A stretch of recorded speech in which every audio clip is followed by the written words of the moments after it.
Hello, I'm Phil and welcome to the Who See video podcast. In recent weeks and months on our audio podcast, we've covered Terror of the Vervoids and The Mark of the Rani, both written by Pip and Jane Baker. Now, we quite enjoyed chatting our way through both, and afterwards it got me thinking, have Pip and Jane Baker been treated unfairly by fans? I, over the years, have been critical of their Doctor Who scripts. The Colin Baker and Sylvester McCoy years were never my favourite periods, and while I'd basically disconnected from the show as a fan at that particular point in my life, any time I did happen to switch over and watch Doctor Who, it always seems to be one of their stories. And I'm sorry to say, I wasn't impressed. Now, of course, most fans of Doctor Who have seen this particular clip. Are you happy with the new series, Chris? It doesn't seem to have much to it. It hasn't improved that much since it went off the air. It could have been a lot better. It could have been slightly better written, especially the last story. Why? The same problem that it was too complicated? Well, not only that, but it was also very cliched. It was very routine, running up and down corridors and silly monsters. In case you didn't realise, yes, that was a young Chris Chibnall taking Pip and Jane to task there. Now, looking back on this now, I feel sorry for the both of them being questioned by a fan on the quality of their scripts. Especially as we've now seen the quality of some of Chibnall's scripts, I think the phrase people in glass houses shouldn't throw stones applies. Anyway, back to Pip and Jane. Now, this writing duo's career began long before Doctor Who, and it was in the sci-fi genre. In 1967, they wrote the script for the British sci-fi film Night of the Big Heat, starring the mighty Christopher Lee and Peter Cushing. Now, I say they wrote the script. They were actually hired to change and embellish the original script, something that became stock in trade for them. Night of the Big Heat is very much of its day for British film. Cheap and hokey, but everyone taking it deadly seriously, which raised the quality of the film to perhaps a low height that it shouldn't really achieve, or deserve. Then in 1969 they contributed to the script from Metro-Goldwyn-Mayer's Captain Nemo and the Underwater City, which finally gave the cinema the pairing of Chuck Tin Can Alley Connors. Hello, I'm Chuck Connors, and this is Tin Can Alley. And the Carry On film's Kenneth Connor. A spot of the old house, your father. Oh, this'll get you going. And again, it's another low-budget movie based on Jules Verne's classic character, this time played by Robert Ryan. But are you detecting a theme here? Both of the films I've described here with scripts doctored by Pip and Jane Baker do not hold up to close scrutiny, but they are fun to watch in all their low-budget glory. Then let's skip forward a few years to 1976 and Pip and Jane's A Matter of Balance script for Gerry Anderson's Space 1999. Now, Space 1999 is a show I adore, particularly the first season. But A Matter of Balance is from the show's second season, which was produced by Fred Freiberger, the man who put the final nail in the coffin for Star Trek. However, I would argue that Space 1999 was a perfect vehicle for Pip and Jane Baker's scripts. The science is far from realistic. I mean, the moon being blown out of Earth's orbit for starters, and some of the science in this particular episode is wrong. For example, in one line of dialogue, a laser ray is described as an electrical beam, which isn't. But again, it's fun to watch, and they really put the fiction into science fiction. But how many other writers from this series can you say provide harder science in their scripts? I would argue not many of them. Now, after a little potted history of selected Pip and Jane Baker sci-fi scripts, let's move on to Doctor Who.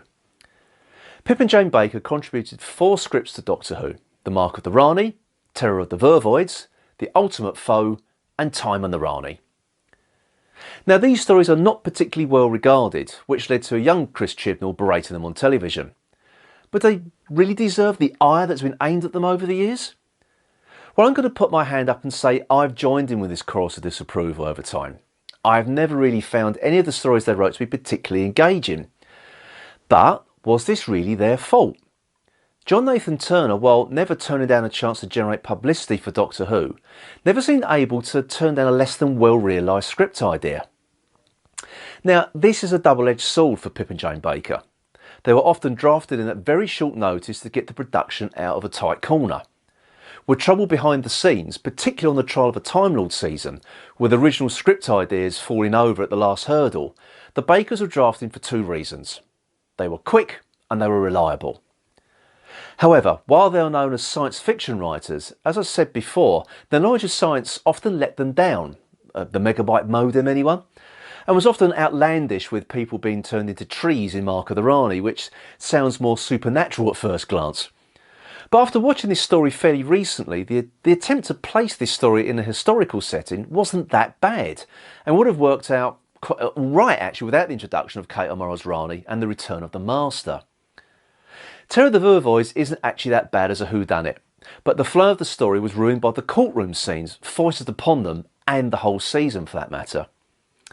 But they were pretty much thrown under the bus when it came to the ultimate foe, the conclusion to the Trial of a Time Lord season. With script editor Eric Saward and John Nathan Turner falling out for the very last time, Eric Saward resigned from his position and would not allow the production team to use the script he'd written to finish off the season. In fact, Saward's script was based on Robert Holmes' original script, which he never was able to complete before his untimely death. So enter Pip and Jane Baker. However, with Saward not allowing his script to be used, the Bakers had to figure out how to close off this story arc themselves, a difficult position for any scriptwriter. So with time seemingly against them and with trouble brewing behind the scenes all the time, the Bakers still managed to turn in scripts that kept everything on track.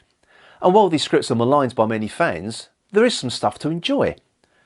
And the ultimate foe wouldn't look out of place in an episode of Sapphire and Steel, with some surreal imagery being employed during the Doctor and the Valyar's battle in the Matrix, such as the Doctor being dragged under the sand. So I'll return to my question from a couple of minutes ago. Do Pip and Jane Baker really deserve the ire that's been aimed at them over the years? Well, I'm going to say no, they did not deserve it at all. They were mainly employed to fill a void left behind by arguments between members of the production team and the attitude from the less than caring BBC management. They were also drafted in at a point in the show's history where Doctor Who was in the first stages of its death throes. Colin Baker was never a popular Doctor on TV, though I do actually like him.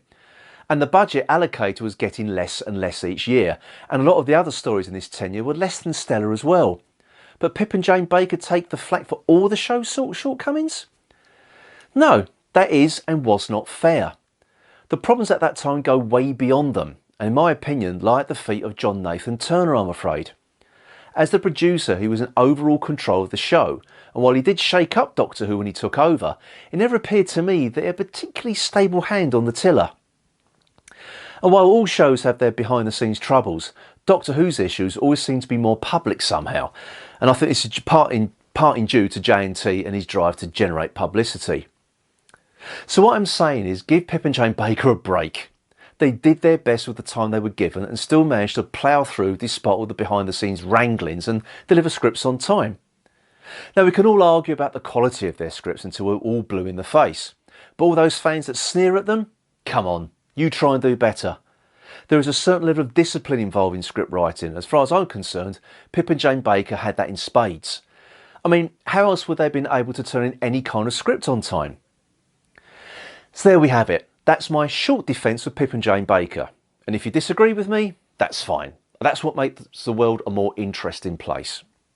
Oh, and Time in the Rani. Sorry, no, I can't defend that one. That is just awful. Thanks for watching, and I'll see you next time.